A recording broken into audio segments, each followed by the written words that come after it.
Если вы станете президентом, вы попробуйте вернуть Крым Украине? Крым — это что, бутерброд с колбасой, чтобы вот туда-сюда возвращать? Да. Оказалось, что да. Вот я не считаю. Украинцам я сильно советую не обманывать тоже себя. Он останется частью России и больше никогда в обозримом будущем не станет частью Украины. Мы бы ввели весьма разумную меру ограничения перемещения грузов и людей с территории Северного Кавказа. Слушайте, это граждане Российской Федерации. У них кто говорит, что это не граждане Российской Федерации? У нас с вами.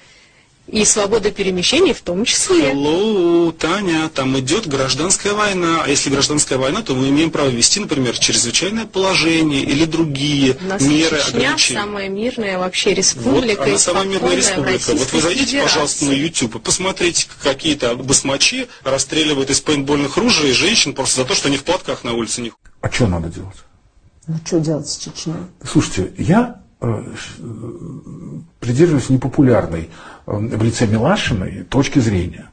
Значит, если чеченцы выбрали себе Кадырова, ну, это уже их проблема. Просто вам не кажется, это уже теперь наша вся проблема? Безусловно. Безусловно.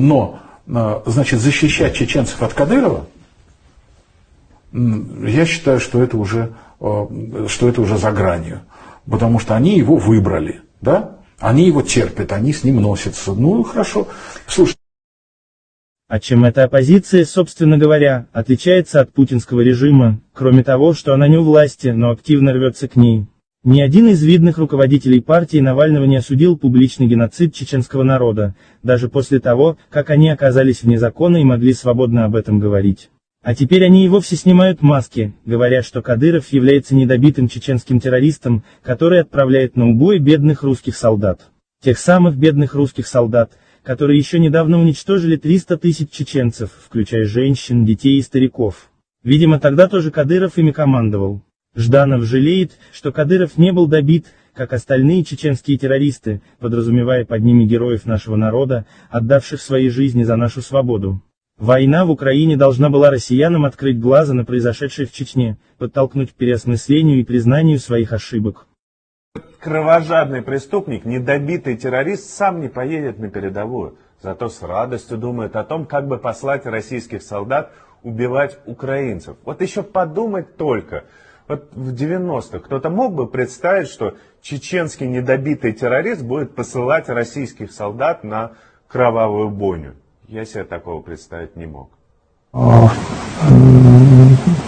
считаю войну вещью очень плохой, но если речь идет о делении Северного Кавказа или война, значит война. Чехия была страна Чехословакии. Значит война. Михаил Борисович, вы помните? Если конкретно спросить у меня лично, я пойду воевать или нет? Пойду.